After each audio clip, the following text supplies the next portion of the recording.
राजधानी लाइव के इस खास बुलेटिन में आपका स्वागत है और मैं हूं आपके साथ करिश्मा भारद्वाज और आप देख रहे हैं एएनबी न्यूज। बुलेटिन का आगाज करते हैं। दिल्ली के सराय रोहिला थाना पुलिस को एक बड़ी कामयाबी हाथ लगी है, जहां पुलिस ने मोबाइल लुटेरों वाले दो कुख्यात लुटेरों को गिरफ्तार कर लिया है। दरअसल आपको बता दें कि दिल्ली यूनिवर्सिटी के छात्र शामिल बताए जा रहे हैं, जहां पूरी घटना को अंजाम दिया है। दरअसल लुटेरों ने 2 दिन पहले दिल्ली विश्वविद्यालय में पढ़ने वाले छात्र ने लूट की घटना को उस वक्त अंजाम दिया जब छात्र सराय रोहिला स्टेशन से ट्रेन से उतरकर अपने रूम पर जाने के लिए निकले थे और फिलहाल पुलिस ने 2 लुटेरों को गिरफ्तार कर लिया है और तीसरे साथी की तलाश में पुलिस जुटी हुई है। पकड़े गए दोनों लुटेरों पर दिल्ली के अलग अलग थानों में चोरी, स्नैचिंग सहित कई मामले दर्ज हैं।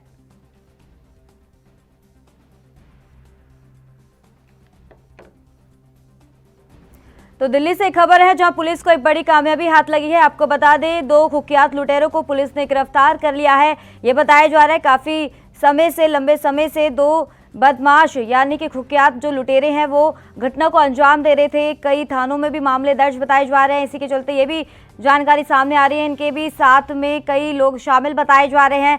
फिलहाल 2 लुटेरों को पुलिस ने गिरफ्तार कर लिया है और आगे कार्रवाई में जुट गई है और पूछताछ की जा रही है पुलिस के द्वारा कि इसमें और कितने लुटेरे शामिल थे और कितनी वारदात को इन्होंने अंजाम दिया है और कब से ये ऐसे धंधा शुरू कर लिया था इन्होंने। तो लगातार दिल्ली से बड़ी खबर है आपके टीवी स्क्रीन पर। अन्य लुटेरों की तलाश में पुलिस जुटी हुई है। कई मोबाइल इस दौरान बरामद किए हैं। पुलिस को एक बड़ी कामयाबी हाथ लगी है। बताया जा रहा है सराय रोहिला थाना पुलिस को बड़ी कामयाबी हाथ लगी है, जहां पुलिस ने मोबाइल लुटेरों वाले 2 कुख्यात लुटेरों को गिरफ्तार कर लिया है। तमाम जानकारी देने के लिए दिल्ली से हमारे संवाददाता राजीव तिवारी जुड़ गए हैं। राजीव, बड़ी खबर है, जहां बताया जा रहा है पुलिस को बड़ी कामयाबी हाथ लगी है, जहां 2 छात्रों को पुलिस ने गिरफ्तार कर लिया है। क्या है पूरा मामला? देखिए, बिल्कुल बताएं, जिस तरीके से बात करें दिल्ली पुलिस को, यानी कि ये सराय रोहिला थाने को एक बड़ी कामयाबी जरूर मिली है, क्योंकि उन्होंने 2 चैन स्नैचर और मोबाइल स्नैचरों को गिरफ्तार किया है। यहाँ तक कि एक छात्र था जो विश्वविद्यालय कॉलेज के अंदर पढ़ता था और वो अपने सराय रोहिला स्टेशन से उतरकर अपने रूम की तरफ जा रहा था, तो कहीं ना कहीं उसी दौरान पर इन दोनों ने उसका मोबाइल जो छीन कर रफू चक्कर हो गए। मगर उसको लेकर उसके कहीं ना कहीं जो छात्र था उसने थाना सराय रोहिला के अंदर कंप्लेंट करी और कंप्लेंट करने के बाद में जो लोकेंद्र कुमार एसएचओ हैं उनके द्वारा एक टीम गठित कर दी गई थी और टीम के द्वारा ही उस छात्र का मोबाइल ट्रैक किया गया और ट्रैक करने पर ये दोनों छात्र जो आरोपी हैं इन दोनों को गिरफ्तार किया गया। ये दोनों लगातार दिल्ली के अंदर कई वारदातों को अंजाम दे चुके हैं। यहाँ तक कि इनके जो साथी हैं वो अभी भी दिल्ली पुलिस की पकड़ से फरार है, मगर इन दोनों साथियों की साथ कहीं ना कहीं जो तार हैं वो कहीं ना कहीं जुड़ते नजर आ रहे हैं, क्योंकि बड़े गैंग के साथ जुड़ते हुए नजर आ रहे हैं। मगर जिस तरीके से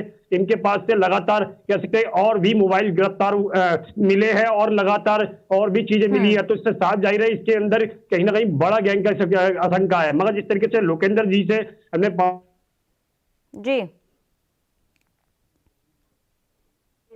वारदात को अंजाम दे चुके हैं और दिल्ली के अलग अलग थानों के अंदर इनके ऊपर एफआईआर दर्ज हो चुकी है। मगर जिस तरीके से जो विवेक था, जो भारद्वाज था, विवेक भारद्वाज जो दिल्ली यूनिवर्सिटी का छात्र था, उसको मोबाइल जरूर दे दिया गया है, मगर उसी के द्वारा ये सारी जानकारी मिल पाई थी कि कहाँ पर उसके साथ लूट की वारदात हुई है और किस तरीके से मोबाइल छीना गया था। ये सारी चीज जानकारी के अंदर मिल पाई है। मगर जिस तरीके से कह सकते हैं जो थाना एसएचओ है उनके द्वारा बड़ी टीम लगाई गई थी और उनके द्वारा इन दोनों चोरों को गिरफ्तार कर लिया है। मगर तीसरे आरोपी की अभी भी जांच की जा रही है, यहाँ तक कि उसके अरेस्टिंग की कोशिश की जा रही है। मगर जिस तरीके से दोनों ही जो आरोपी है उनके नाम दीपक और आशवानी बताए जा रहे हैं और दोनों ही रोहिणी और आनंद पर्वत इलाके के रहने वाले हैं और इन दोनों के द्वारा ही पूरे गैंग का पर्दाफाश करने की दिल्ली पुलिस कोशिश करती नजर आ रही है। जी तो राजीव, सबसे बड़ी बात तो ये है जो 2 लुटेरे हैं वो जो घटना को अंजाम दे रहे थे वो यूनिवर्सिटी के छात्र बताए जा रहे हैं, लेकिन अगर इनसे पूछताछ की गई है तो पुलिस का क्या कुछ कहना है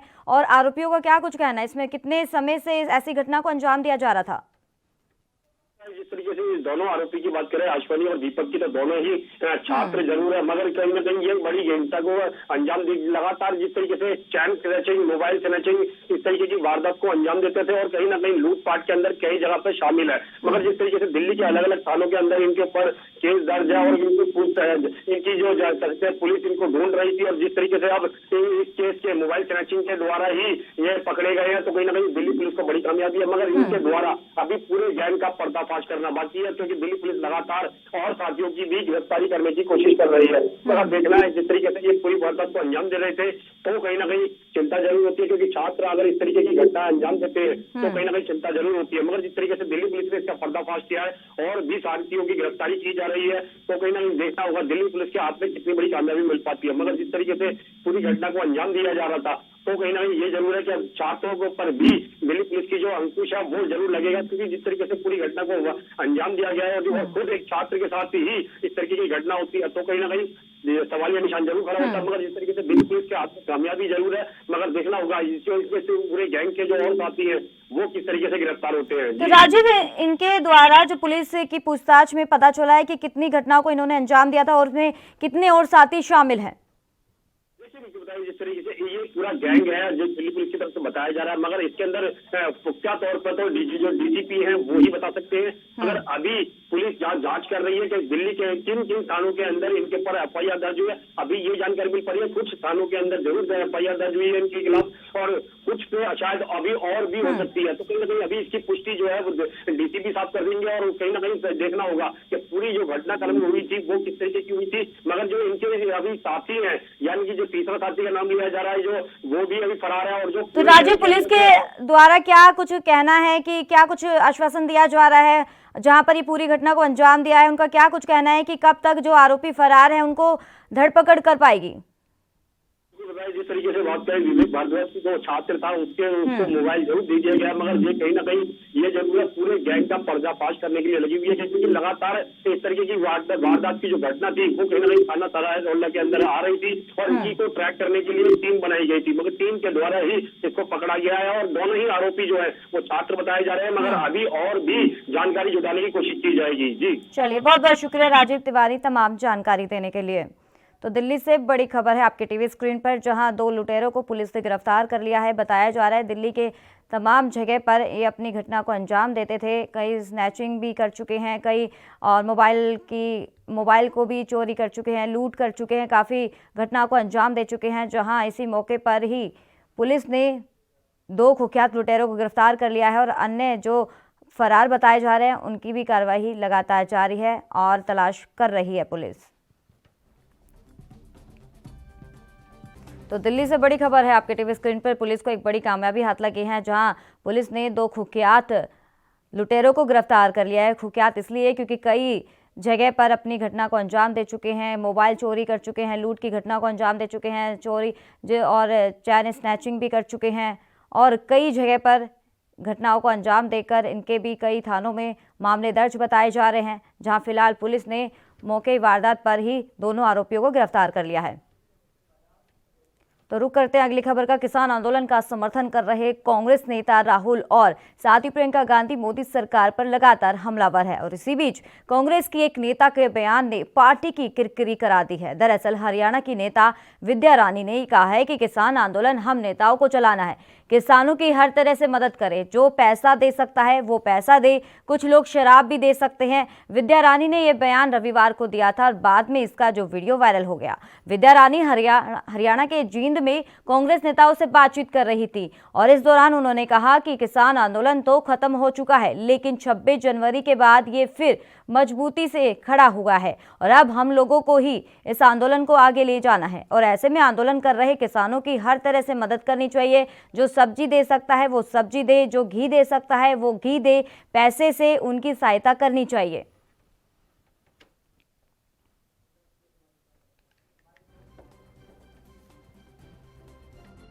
शहर में डिस्ट्रिक्ट जींद में पद यात्रा, बाद में जैसे जैसे सारे गांव कंट्रोल हो जाएंगे, सभी गांवों का सर्वे हो जाएगा, हम प्रचार कर चुके होंगे, उसके बाद एक मत से हम डिस्ट्रिक्ट जींद में पद यात्रा करेंगे और वो पद यात्रा एक विशाल समूह के रूप में उभरेगी और हमारी कांग्रेस पार्टी को एक नई दिशा मिलेगी, नया बल मिलेगा और हमारी पार्टी एक नए तरीके से जन्म लेगी। क्योंकि देखो, इस बार जब हम हारे हैं तो हमारा अस्तित्व खत्म ही हो चुका था, लेकिन ये आंदोलन हमें जो मिला है ना, ये 26 तारीख को खत्म हो चुका था, लेकिन किसी न किसी तरह, क्योंकि किसान के इरादे मजबूत थे, ये दोबारा से खड़ा हुआ और इतनी मजबूती से खड़ा हुआ कि इसको अब हमने चलाना है। किसानों ने तो अपनी किसी तरह की कोई कमी नहीं छोड़ी, हर जगह उन्होंने खाने का, पीने का, हर तरह से जितना उनके बल था वो काम किया। हम तो मैं तो यही कहूंगी कि हर साथी की जितनी भी हिम्मत है, चाहे वो पैसे रुपए से दान कर सकता है, सब्जियों से दान कर सकता है, घी का दान कर सकता है, जैसे शराब का भी कर सकते हैं, सारी तरह से मैं कहती हूँ जिस तरह से जिसका जो भी सहयोग बनता है करें और इस आंदोलन को बढ़ाएं। ये आंदोलन केवल एक किसान का नहीं है, ये हमारा सबका है और इसका फर्क हम सब पर पड़ेगा।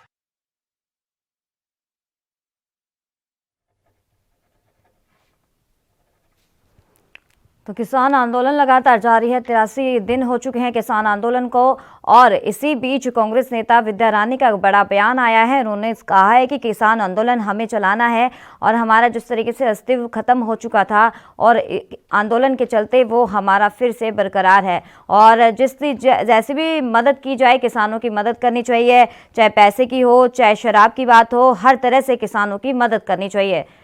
तो कांग्रेस लगातार किसानों के समर्थन में है। लगातार कांग्रेस की तरफ से महापंचायत की जा रही है किसानों को लेकर, और सरकार पर दबाव बनाने की पूरी तैयारी भी की जा रही है।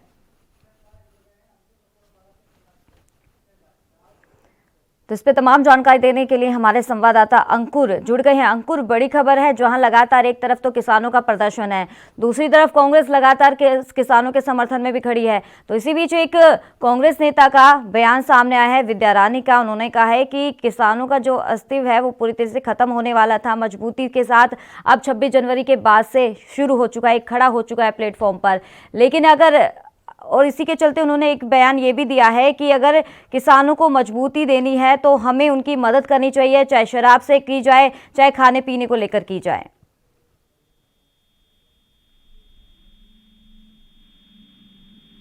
अंकुर, आवाज मिल पा रही है आपको?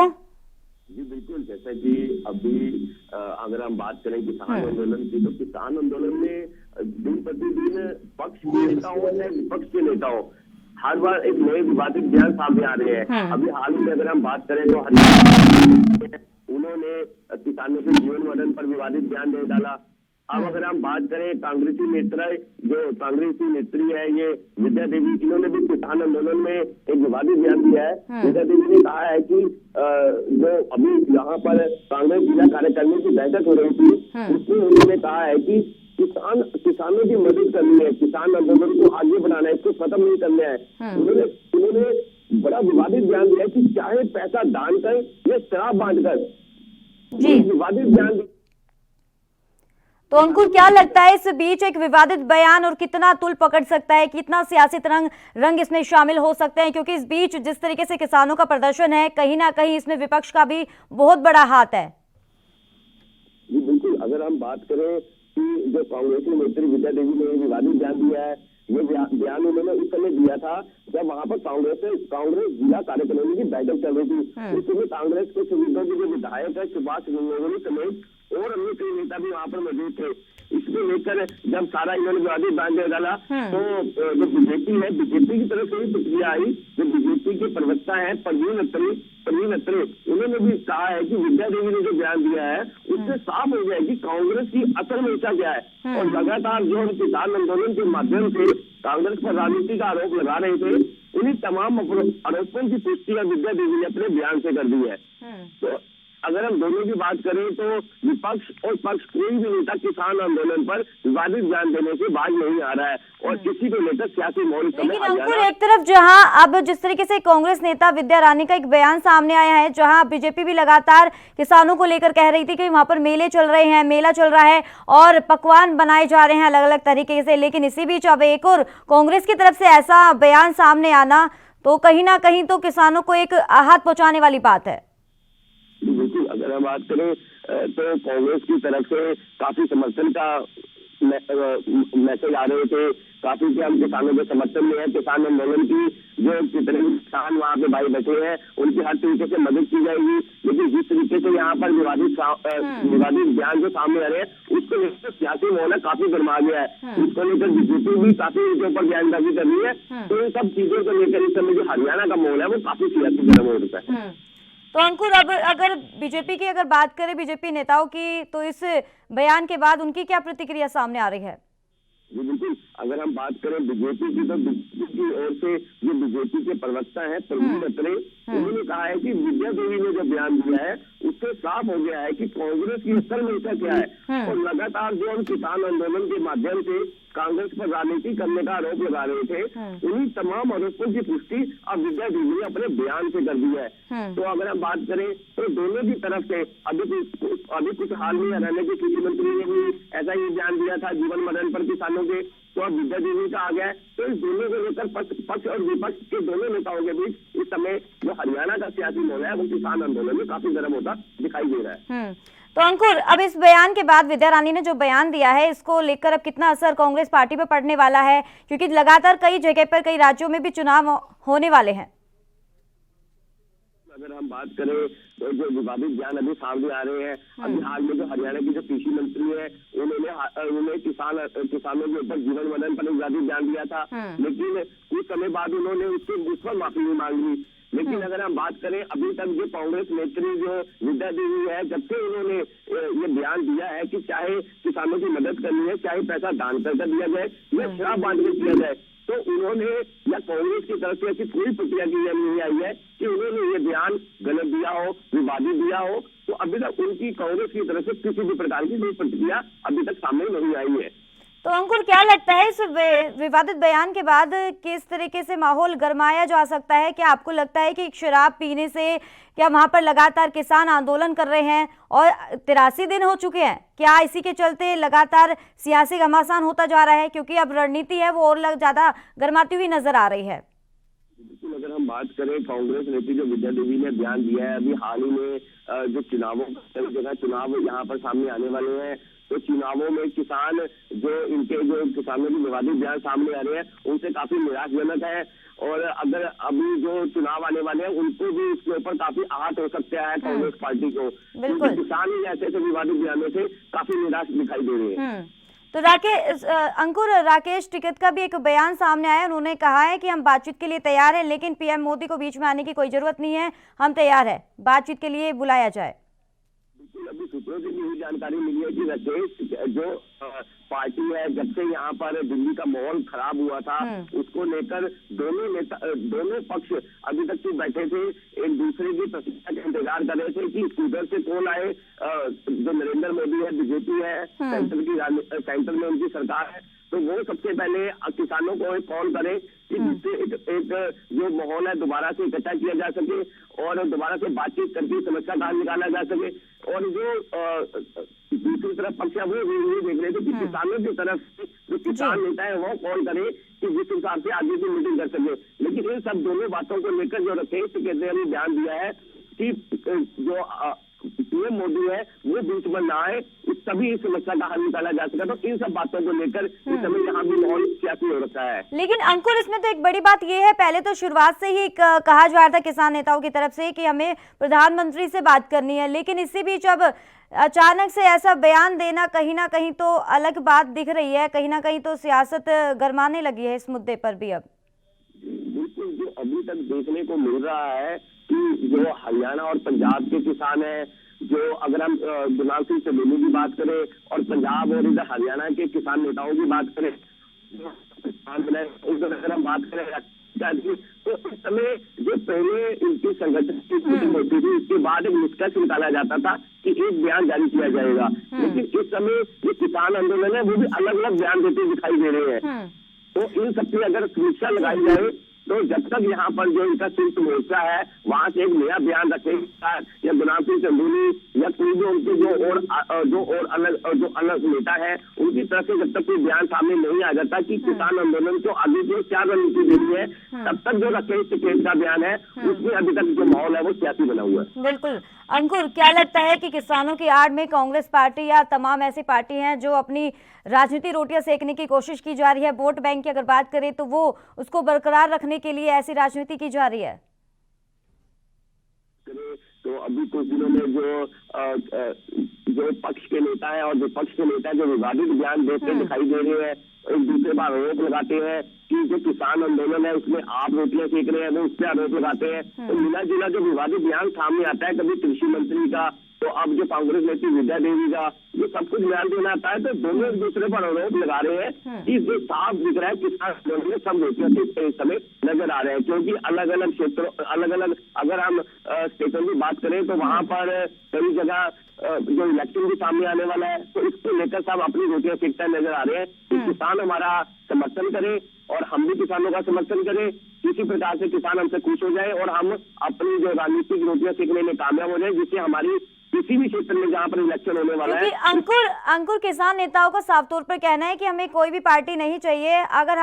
अगर पक्ष की बात करें तो पक्ष को लेकर लगातार अपनी मांग को लेकर सरकार से गुहार लगा रहे हैं। विपक्ष पार्टी की अगर बात करें तो उन्होंने साफ तौर पर कह दिया कि हमें कोई भी राजनीति पार्टियां नहीं चाहिए इसमें, क्योंकि अगर जो हमारी मांग को ऊपर उठाए हम उसके साथ है। लेकिन उसके बावजूद भी लगातार किसानों की आड़ में ऐसी राजनीति करना तो सही नहीं लग रहा।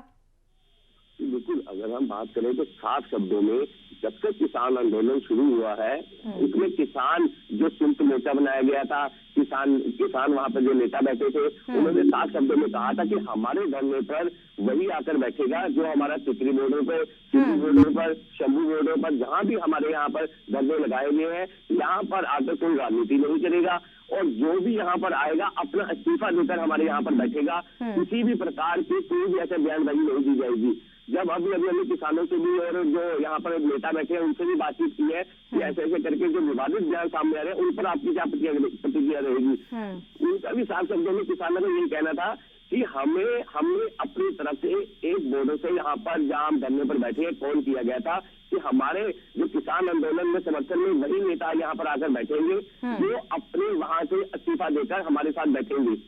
अगर ये अपना भी बयान देते हैं तो ये उनकी जिम्मेवारी होगी। हम यहाँ पर बैठे देख रहे हैं जो भी राजनीति को लेकर हमारे किसान आंदोलन पर जो रोटियां सेक रहे हैं उनको हम इलेक्शन में जवाब देंगे, तो उनको खुद ही समझ आ जाएगा कि हमने हमारी प्रतिक्रिया क्या रही है। तो अंकुर, क्या लगता है लगातार जब से किसान आंदोलन शुरू हुआ है और तभी से आप वहां की स्थिति का जायजा ले रहे हैं, तो इसी दौर पर किसानों का क्या कुछ कहना है कि किस तरीके से वो आगे की रणनीति तैयार करेंगे? अब बिल्कुल, जो अभी तक जब से दिल्ली में घमासान हुआ है उसके बाद से लेकर अभी तक जो किसान नेता है फिलहाल उनकी अभी मीटिंग चल रही है, वो यही इस बात का इंतजार कर रहे थे कि एक कॉल सेंटर से आएगा, लेकिन सेंटर वाले ये समझ रहे थे जो सरकार है वो नरेंद्र मोदी जी की तरफ से वो यही देख रहे थे कि किसानों का एक कॉल आएगा तभी आगे मीटिंग शुरू होगी। लेकिन इस बीच जो राकेश टिकैत का बयान आ गया कि नरेंद्र मोदी इस मीटिंग में नहीं होंगे, इन सारी चीजों को लेकर जब तक इनकी संयुक्त मोर्चा की जो एक मीटिंग है जब तक तय नहीं हो जाती, एक बयान सामने नहीं आ जाता, तब तक ये देखना होगा कि आगे की रणनीति क्या बनाई जा रही है किसानों। लेकिन अंकुर, बड़ी बात तो इसमें ये भी है जो लगातार 11 से 12 दौर की बातचीत हो चुकी है किसानों सरकार के बीच में, लेकिन उसमें प्रधानमंत्री बीच में नहीं थे, कृषि मंत्री नरेंद्र सिंह तोमर थे, लेकिन उसके बावजूद बीच में फिर ये कहना कि प्रधानमंत्री बीच में ना है, हम बातचीत के लिए तैयार हैं। लेकिन जब प्रधानमंत्री बीच में थे नहीं, उसके बावजूद भी बातचीत का जो दौर था वो लगातार जारी था। लेकिन अब क्या लगता है कि अब जो बातचीत होगी उसमें कहीं ना कहीं समाधान निकलकर सामने आएगा? बिल्कुल, अगर हम बात करें अभी जो कुछ दिनों से जब भी इनकी मीटिंग हो रही थी तो उसको लेकर कोई भी समाधान सामने नहीं आया, लेकिन जो कृषि मंत्री तोमर है उनकी तरफ से हमेशा ये बयान सामने आता रहा है कि कोई ना कोई हल अगली मीटिंग में जरूर निकल जाएगा। लेकिन जब बाहर आकर किसान नेताओं से बातचीत की जाती थी तो वो एक ही बात कहते थे कि जो अंदर नेता बैठे हैं वो अपनी मांगों पर अड़े हुए हैं, हम अपनी मांगों पर अड़े हुए हैं। जब तक हमारी मांगों, किसान कहते हैं जब तक हमारी मांगे नहीं मानी जाएगी तब तक ये धरना जारी रहेगा। लेकिन उसके बाद जो दिल्ली में आगे का जो घमासान हुआ, उसके बाद जब तक इनकी संयुक्त मोर्चा की जो आगे जो मीटिंग है, जब तक वो तय नहीं हो जाती है आगे की क्या रणनीति बनाई जाएगी, कि नरेंद्र मोदी को उस मीटिंग में नहीं लिया जाएगा या किस नेता को आगे लिया जाएगा, उन सब चीजों को लेकर जब तक इनकी मीटिंग यहाँ पर सिंधु बॉर्डर में होगी, उसी से आगे स्पष्ट होगा कि किसान आंदोलन को लेकर आगे की रणनीति क्या बनाई जाएगी।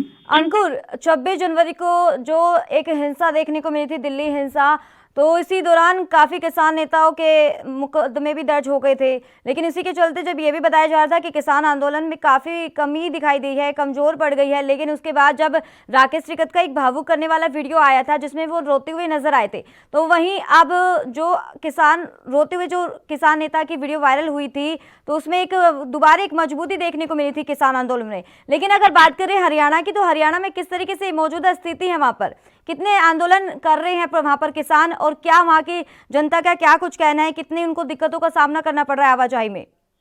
बिल्कुल, जैसा कि दिल्ली जो घमासान हुआ है, उसके बाद जो आंदोलन था वो काफी बढ़ गया था।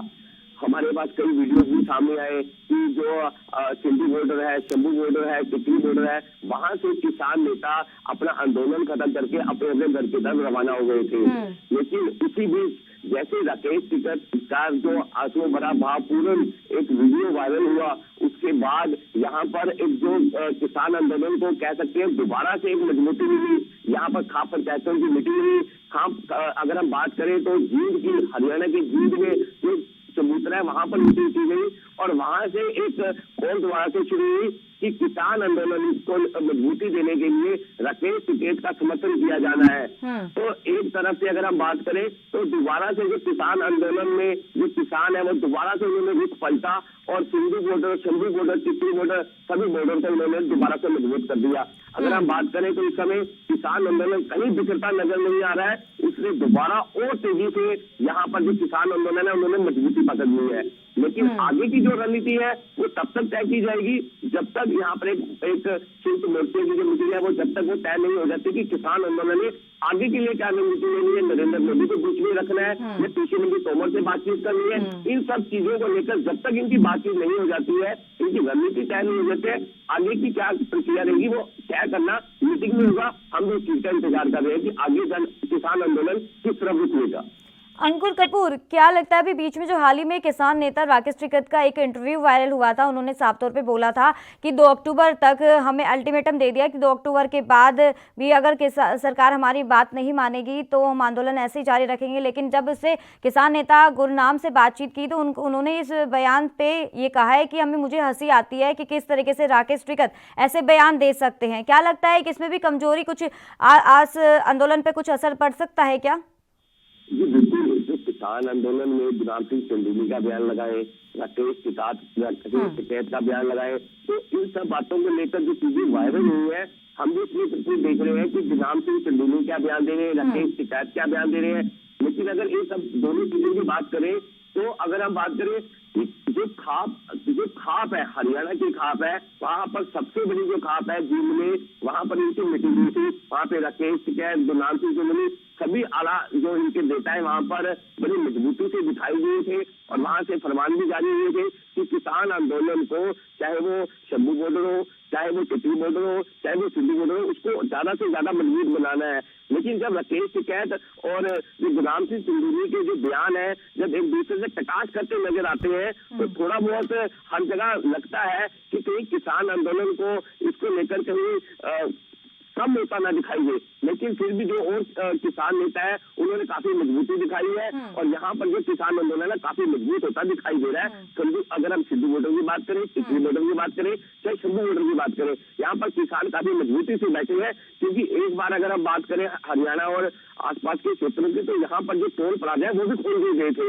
लेकिन दोबारा से जब एक ऊपर से खाप का ऐलान हुआ कि दोबारा से हमें मजबूती बनानी है, किसी तरीके से किसान आंदोलन को खत्म नहीं करना है, तो दोबारा से जो हरियाणा में किसान आंदोलन है उन्होंने जो टोल प्लाजा है वहां पर अपना वर्चस्व दोबारा कायम कर लिया और किसान आंदोलन को मजबूती करनी है। किसी भी प्रकार का टोल नहीं लगाया जा रहा और यहाँ काफी मजबूत दिखाई दे रहे हैं दोबारा। लेकिन अगर दोनों नेता गुलाम सिंह चंदूनी और राकेश टिकैत की बात करें तो आपस में दोनों के बयान पे कटाक्ष दिखता दिखाई दे रहा है। तो इन सब चीजों को लेकर आगे की क्या रणनीति रहेगी कोई और जो नेता है वो सामने आएंगे कि दोनों में क्या कुछ सुलह दी जाएगी कि एक जो बयान है क्या एक ही बयान दिया जाएगा कि अलग अलग दोनों के बयान दिए जाएंगे। इन सब चीजों को लेकर जो आगे की रणनीति रहेगी या मतलब जो भी आगे या सिंधु बॉर्डर से जो भी बात या कौन की जाएगी वही देखना होगा कि आगे का बयान क्या रहेगा किसान आंदोलन को लेकर। चलिए, बहुत बहुत शुक्रिया तमाम जानकारी देने के लिए अंकुर कपूर। वक्त हो चला एक छोटे से ब्रेक का।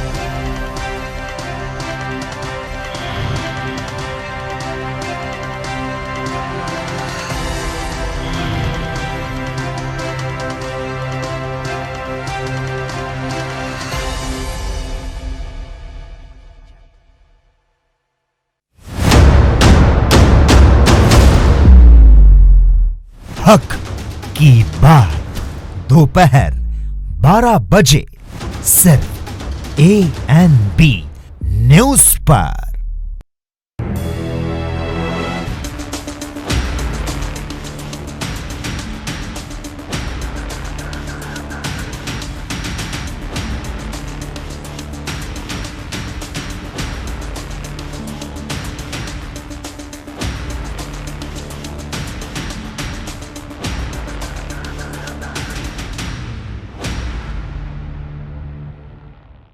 ब्रेक के बाद आपका एक बार फिर से स्वागत है। चलिए रुक कर लेते हैं इस वक्त की अहम खबर की तरफ। यूपी के आजमगढ़ से बड़ी खबर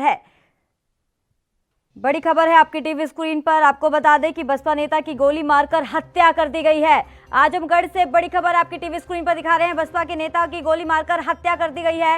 ये बताया जा रहा है कि बाइक सवार बदमाशों ने ये गोली मारी है, पूरी घटना को अंजाम दिया है। मामले की जांच में भी पुलिस जुट चुकी है।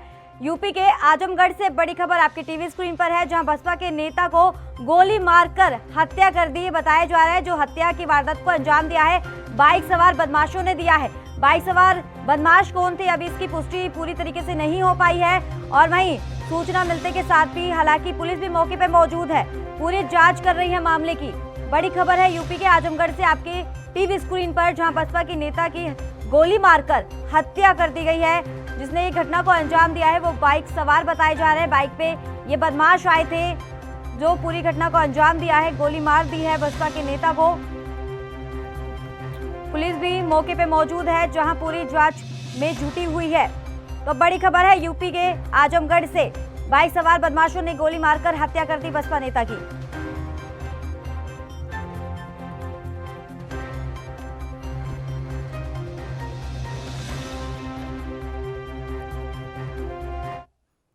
रुक करते हैं अगली खबर का। खबर मुंबई के जागेश्वरी से है, जहां महाराष्ट्र सरकार के कैबिनेट मंत्री असलम शेख ने मेक फिटनेस व्यायामशाला का उद्घाटन किया है। इस दौरान असलम शेख ने पुणे की पूजा चौहान की आत्महत्या मामले में कहा है कि देश में कुछ प्रोसेस के बाद ही किसी चीज का खुलासा हो सकता है। राठौर जी के बारे में जिस तरह से विपक्षी पार्टियां लगातार आरोप लगा रही है, उसे पुलिस अपने तरीके से जांच कर रही है। इसका मीडिया ट्रायल नहीं किया जा सकता है। आपने देखा होगा कि सुशांत सिंह के केस में मीडिया ने पूरी तरीके से डर फैलाया था सरकार को बदनाम करने के लिए। इस तरह से अगर जो किसी ने डर फैलाया है तो इस भ्रम फैलाने का भी जांच होना चाहिए। साथ ही उन्होंने कहा कि रिपोर्ट आने के बाद सही कार्रवाई होगी और जो दोषी होगा उसे बख्शा नहीं जाएगा, लेकिन सरकार को बदनाम करने की साजिश रचने वाली लोगों की भी जांच होनी चाहिए। जहां एक तरफ विपक्ष बीजेपी लगातार महाराष्ट्र सरकार में शिवसेना से मंत्री संजय राठौर के इस्तीफे की मांग कर रही है, तो वहीं शिवसेना पक्ष प्रमुख मौजूदा मुख्यमंत्री उद्धव ठाकरे से लेकर गृह मंत्री अनिल देशमुख और साथ ही अब कांग्रेस के कैबिनेट मंत्री असलम शेख ने इस मामले की जांच के बाद कार्रवाई करने की बात कही है, जिसे लेकर महाराष्ट्र में राजनीति जो सियासत है वो तेज हो गई है। बीजेपी के कुछ नेताओं का ये कहना है कि महाराष्ट्र सरकार में एनसीपी कोटे से मंत्री धनंजय मुंडे के मामले के जैसा इस मामले को भी दबा ना दिया जाए।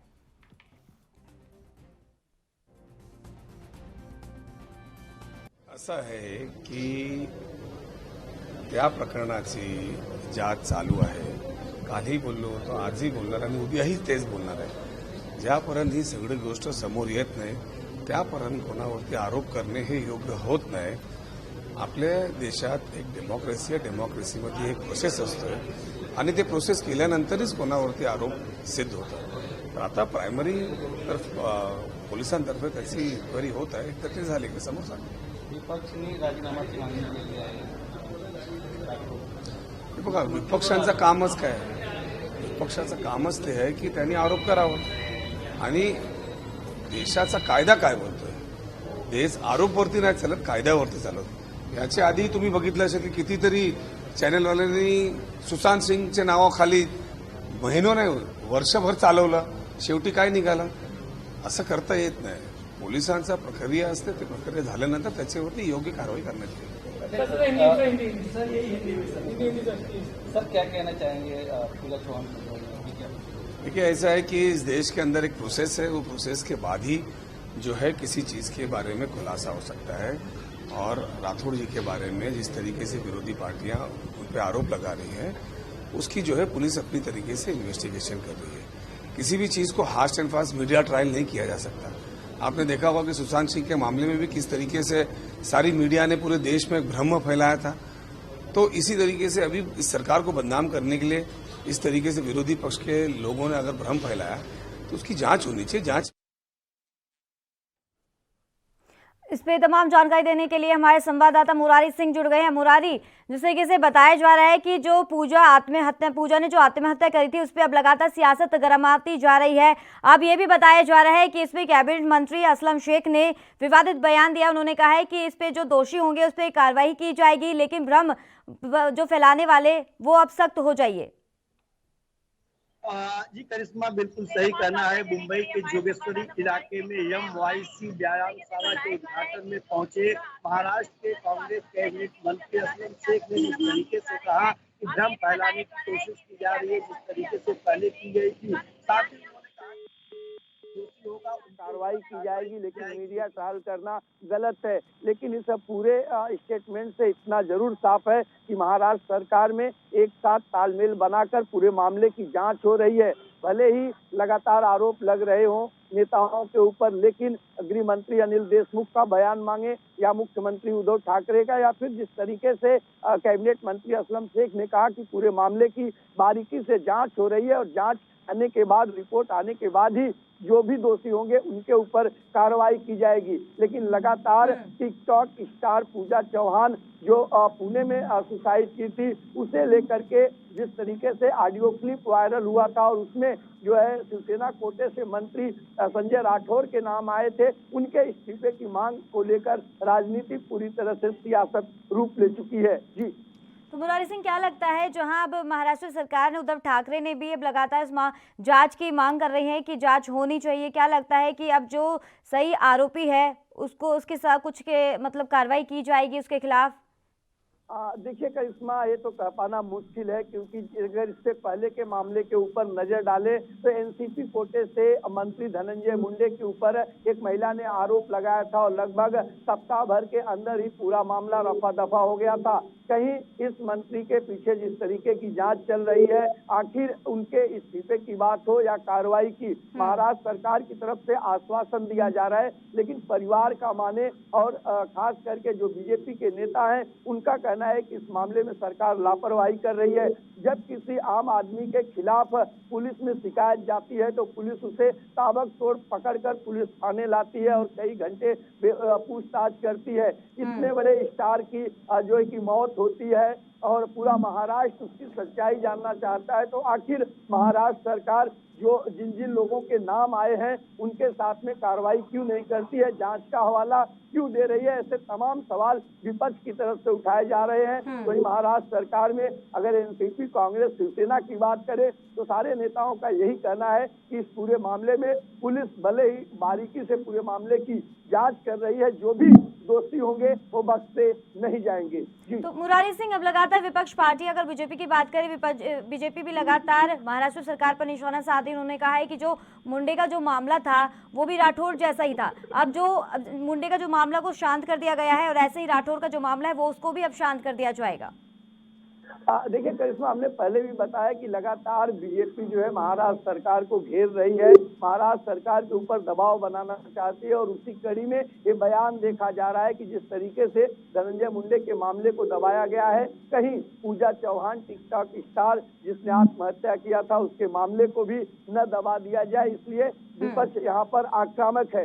लेकिन महाराष्ट्र के गृह मंत्री अनिल देशमुख कल कोरोना से लड़कर जब वो वापस आए तो उनका पहला स्टेटमेंट यही था कि पुलिस इस पूरे मामले की जांच कर रही है, हमने टीम बनाई है, सारे एंगल से सारे पहलुओं से इस मामले की जांच की जा रही है, मोबाइल कॉल डेटा खंगाले जा रहे हैं, व्हाट्सएप, फेसबुक, ट्विटर, ये तमाम चीजों को देखा जा रहा है। और सबसे बड़ी बात है कि इस सुसाइड के बाद जो 10 से 11 ऑडियो क्लिप सोशल मीडिया पर वायरल हुए थे, जिसमें संजय राठौर के साथ साथ और कई लोगों के नाम थे जिनसे बातचीत हुई थी, इन पूरे पहलुओं को पुलिस खंगाल रही है। जो भी सबूत दस्तावेज आएंगे उनके ऊपर कार्रवाई की जाएगी। लेकिन इस आश्वासन से विपक्ष कहे बीजेपी को कोई राहत नहीं है। उनकी इतनी मांग है कि संजय राठौर का इस्तीफा ले ताकि जांच हो सके और जो भी दोषी है उन पर कार्रवाई हो सके। तो मुरारी सिंह, आए दिन ऐसी तमाम खबरें सामने आती है जो महिलाओं की सुरक्षा को लेकर ना चूक होती है,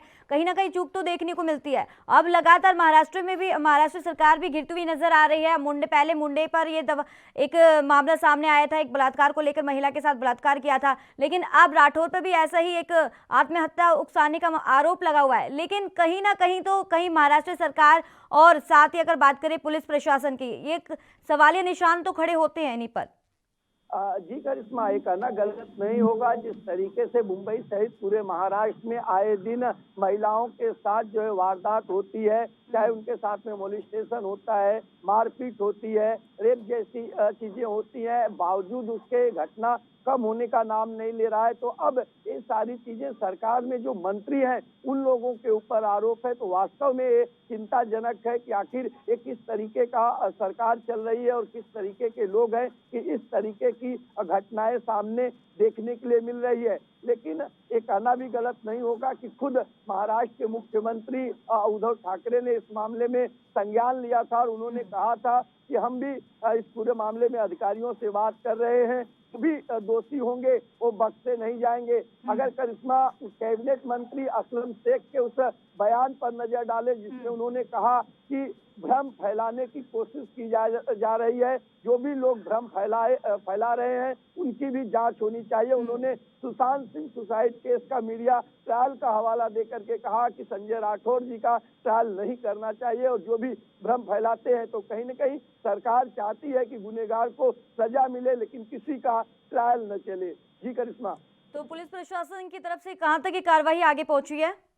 करिश्मा, देखिए आधिकारिक तौर पर अभी कोई स्टेटमेंट जो है पुणे पुलिस कमिश्नर से नहीं आया है, लेकिन जो सोर्सेस है उनका कहना है कि पूजा के जो मोबाइल सेल फोन थे, उनके जो फेसबुक अकाउंट थे, जो उनको ट्विटर अकाउंट थे और जो ऑडियो क्लिप वायरल हुआ है, इन सारे चीजों की पुलिस बड़े ही बारीकी से जांच कर रही है और उसमें सब उन तमाम तथ्यों को भी खंगाल रही है कि टिकटॉक स्टार पूजा चौहान सुसाइड की, तो उसके पीछे की वजह क्या थी, क्या ऐसी वजह थी कि उसने सुसाइड कर लिया, बहुत कम समय में ही टिकटॉक स्टार बनी थी, तो इसके पीछे की वजह को भी करिश्मा पुलिस जानना चाह रही है और लगातार इस मामले में जांच हो रही है। चलिए, बहुत बहुत शुक्रिया मुरारी सिंह तमाम जानकारी देने के लिए। देश दुनिया की खबरों के लिए ANB न्यूज को सब्सक्राइब करें और बेल आइकन दबाएं।